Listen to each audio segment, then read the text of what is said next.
Long before tarot decks were wrapped in velvet or Lenormand cards were laid on cafe tables, playing cards were already doing something quietly radical. They were portable, inexpensive, easy to hide, and easy to shuffle. And most importantly, they were turning chance into patterns. Humans have always tried to read fate through systems that mix chaos and order. Bones, dice, lots, coins, stars. Cards did the same thing, but with one crucial advantage. They were social. They moved easily through taverns, kitchens, courts, and crossroads. They belonged to everyone, and this made them the perfect tool for divination.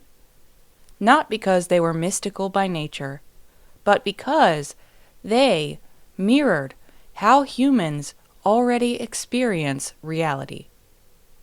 As a series of seemingly random events that, when viewed together, begin to tell a story.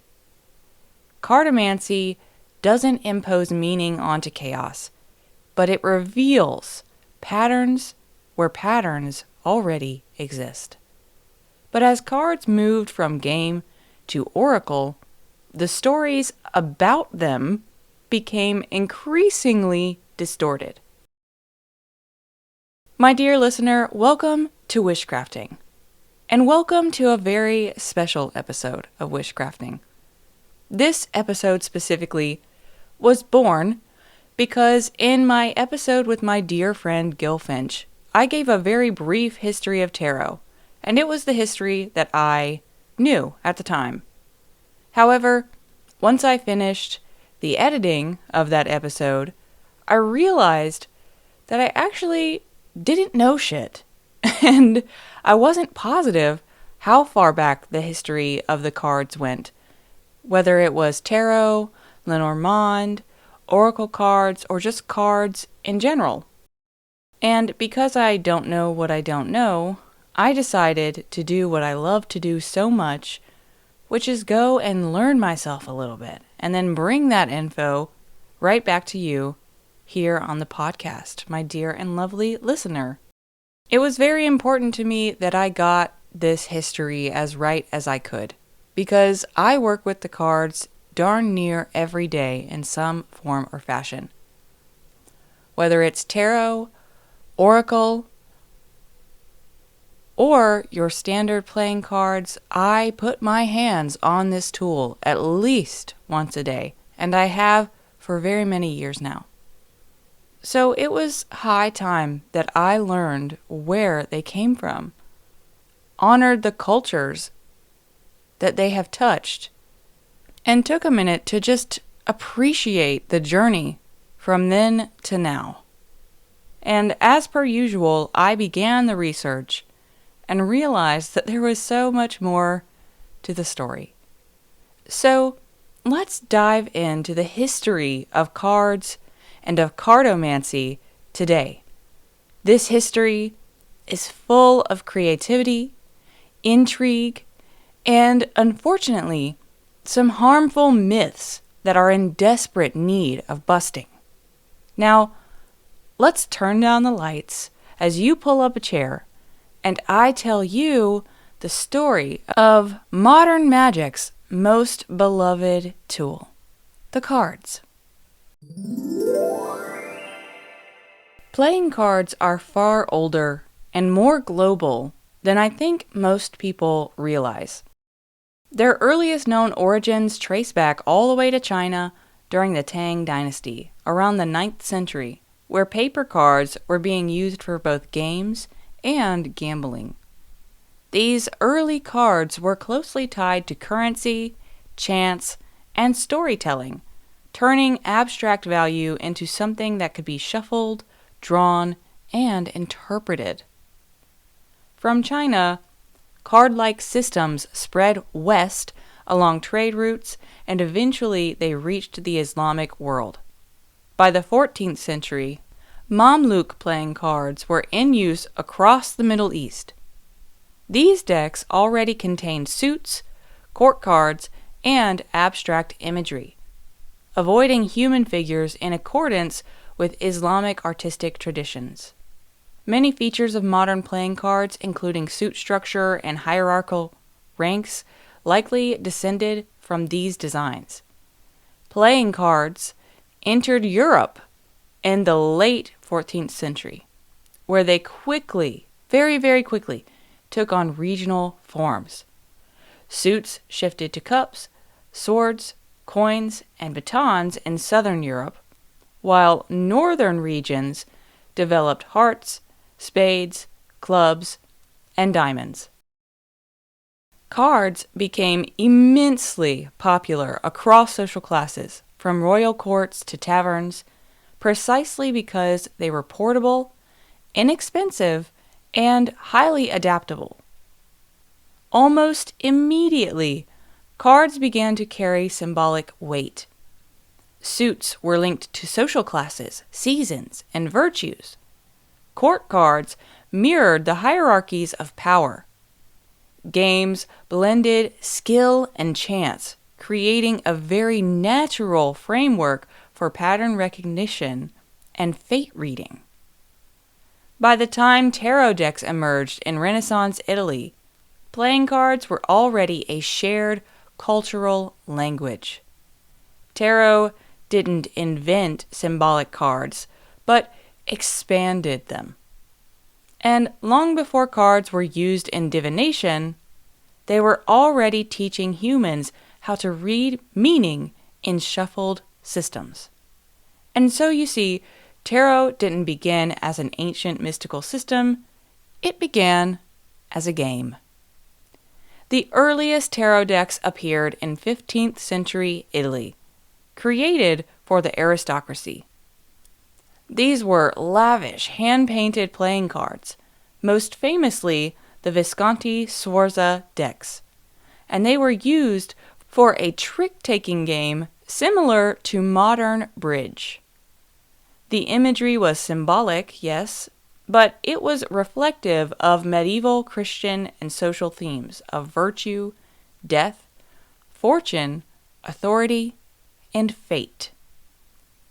For centuries, tarot was not primarily a divination tool. That transformation came much later. In the late 18th century, European occultists began searching for ancient, universal wisdom traditions. In that climate, tarot was retroactively mythologized. Antoine Court de Gebelin famously acclaimed, without evidence, that tarot was a secret book of Egyptian wisdom encoded in images. This claim was completely false, but it was, unfortunately, influential. Tarot became quote-unquote ancient because people wanted it to be. By the late 19th and early 20th centuries, tarot underwent its most significant transformation through Western ceremonial magic.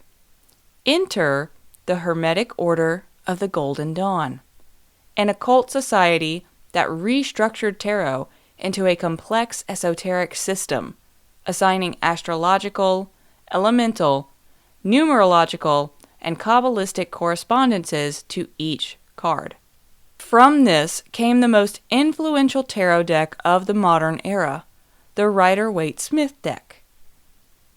Originally published in 1909, the deck was commissioned by Arthur Edward Waite and illustrated by Pamela Colman Smith, and it was published by Rider. While Waite's name often dominates the conversation, it's Smith's artwork that changed the tarot forever. And for the first time, the minor arcana were fully illustrated with narrative scenes rather than abstract suit symbols. This made tarot more accessible, more intuitive, and far easier to read without deep esoteric training. It democratized the tarot. The Rider-Waite-Smith deck did not preserve an ancient system, but created a new one blending Golden Dawn occultism, Christian mysticism, folklore, and Smith's own artistic and intuitive brilliance. Nearly every modern tarot deck descends from this structure, whether it acknowledges that lineage or not. Tarot, as most people know it today, is a modern invention with historical roots, not an ancient relic smuggled through time. Ancient or not, it is incredibly beloved, one of the most beloved magical tools we have to date, and one that I am incredibly thankful for. The tarot changed my life. The cards changed my life. So let it be known that we at Wishcrafting are incredibly thankful to Pamela Coleman Smith and her contribution to modern magic. Besides the certainly numerous amounts of systems witches have made for their own personal use, we also have another very popular card system called Lenormand, Lenormand. These cards come from an entirely different lineage, and understanding that difference matters. Marie Anne Lenormand was a real historical figure. She was a professional fortune teller, operating during the French Revolutionary and Napoleonic eras. She read for politicians, aristocrats, and military leaders, which is monumental for a woman at that time. Her work was less mystical and much more strategic. Lenormand-style card reading is direct, concrete, and situational. It answers questions about money, relationships, health, and power directly, and it doesn't rely on archetypal journeys or spiritual evolution. It tells you very clearly what's happening right now. The Lenormand system that emerged after her death reflects this worldview.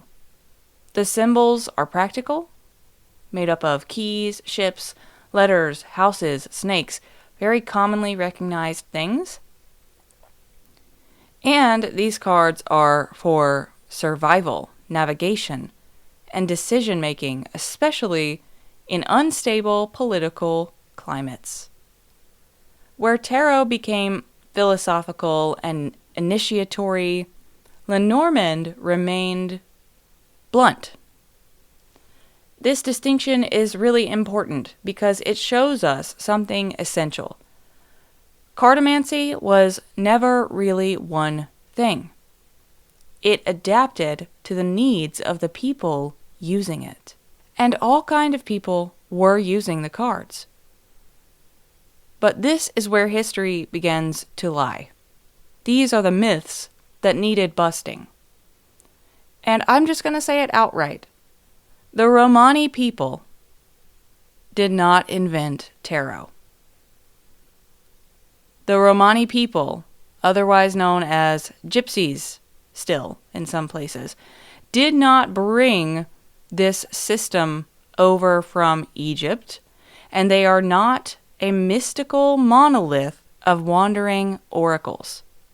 The Romani people are an ethnic group that originated a very long time ago from northern India and migrated into Europe over centuries.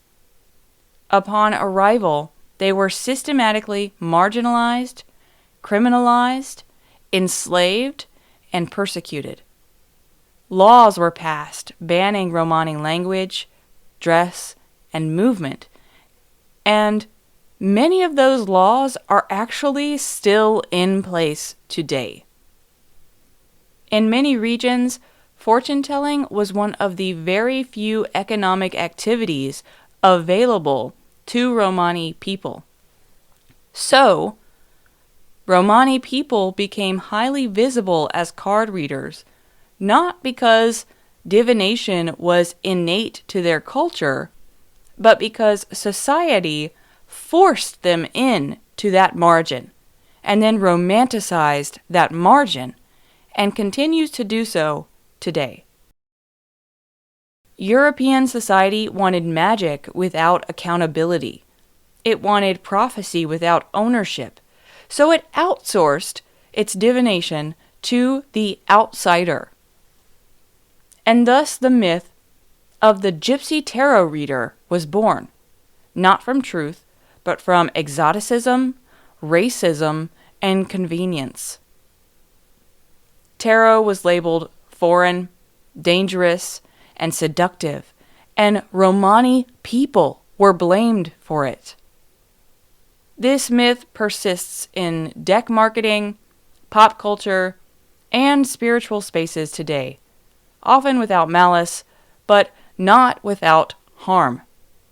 Correcting this history doesn't diminish the magic of card reading, but it does restore dignity to very real people who are still facing very real racism and discrimination. While it is being reclaimed by some Roma and Rom families, the term gypsy remains a slur in truth. The Romani people were called gypsies because the white folk who didn't know any better thought that they came from Egypt because of the tone of their skin. And it's to be said that Romani people look very different from the mass influx of certain folks who settled in certain areas when this term came to be. But the Romani people are all kinds of shades of skin at this point. But due to a small few's ignorance, the term Egyptian or gypsy was used to be discriminatory against the Romani people. It was used horrendously, the same way that the N word is used in America still to this day in some places. It's that level. It was that level of a word. And some Roma people are deciding to reclaim it, but some aren't. Some still feel the ancestral wounds of that word, and that's their right. If you didn't know that it was a slur before, you do now. I encourage you to go look up some of the history of that word and some of the history of the discrimination that the Romani people have faced and still face today. There's also still discriminatory laws against them and a heaping pile of prejudice all over Europe that has permeated into America when folks left Europe to try and seek whatever they sought here in America. And unfortunately, the folks that discriminate were doing the same thing. So it's over here as well. Please go look into this if you are so inclined and you have the spoons. And consider if you are a person who previously thought of gypsy as a bright, harmless term, to reconsider your use of that word. And now we'll move on. That was very important to me to speak upon. But in truth, cartomancy belonged to many people. The women, the poor, the illiterate, the working class. They were portable. They left no altar behind, and they could be explained away as a game. They survived witch trials and moral panics because they were ordinary. This, I think, is why card reading has endured. Tarot and Lenormand are not relics of a lost golden age, but living technologies of meaning-making. They adapt and they evolve and they reflect the hands that hold them. Modern readers inherit systems that are shaped by art, politics, oppression, creativity, and reinvention. But knowing the truth doesn't strip Tarot or Lenormand of power. It just gives them context. The cards don't lie, but history often does. And when we tell the truth about where these systems come from and who was harmed along the way of making them, and how meaning actually accumulates, the magic becomes stronger, not weaker. Because wonder, whimsy, awe, none of these things require falsehood. And accuracy, in my opinion, is a form of respect. That's all I have for you today on the history of the cards and cartomancy. I hope you enjoyed this episode, and I hope that you got something from it. If you'd like to check out more of my work or get in contact with me, the way to do that will be in the show notes. Thank you so much for listening. My name is Wishamaya, and don't forget to keep your roots deep and your dreams wild.